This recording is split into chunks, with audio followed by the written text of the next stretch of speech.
Mulletman is an indie action platformer released onto the Xbox Live indie market.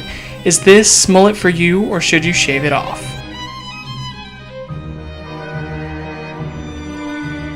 As I said before, Mulletman is an indie action platformer, so you'll be jumping and shooting your way through, well, instead of a bunch of levels, just one gigantic level.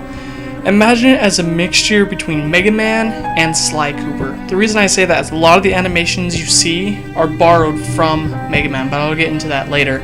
The main purpose of the game is to go around collecting different things to get to the end.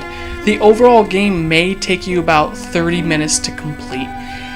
The gameplay is nothing that special. The controls are a mess too, I'll be completely honest with you. Most of the time you're jumping like you're on the moon, and the controls just aren't very tight. It's kind of hard to explain, but if you try it, when you try to jump, it sometimes jumps on its own, and you'll keep mini jumping, for the lack of a better description, and you'll end up causing yourself to die. Speaking of dying, you'll be dying a lot, but at the same time, the game Mulletman just isn't very hard because there's no end. Basically, every time you die, you just come back with more life, and there was never a time where I was just like, damn, this game's hard. It was really, really easy.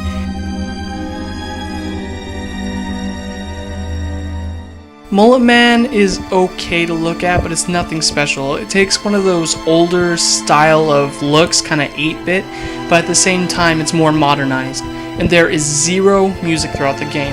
That is unacceptable, I'm sorry.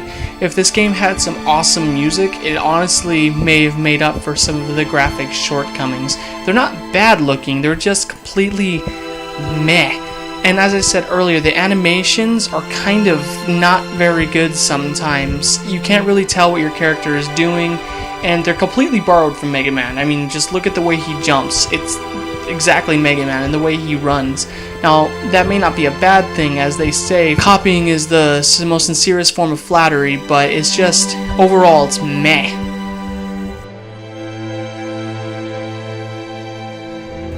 Surprisingly enough, Mulletman has a little bit of replayability, in the sense that it's one gigantic open level and you can kind of explore it in different ways and find different things.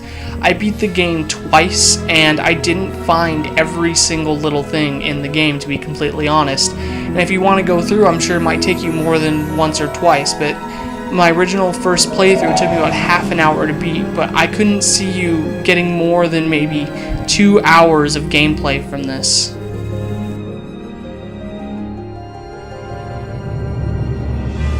Overall, Mulletman is honestly not that bad of a game. It's just nothing special either.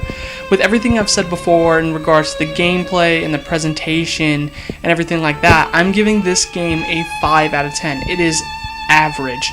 Now, what's bringing it down to average instead of above average is the fact that there is zero music in the game, and that is a serious problem for me. This has been Andrew Holmes for the Overshield.com, and I will see you next time.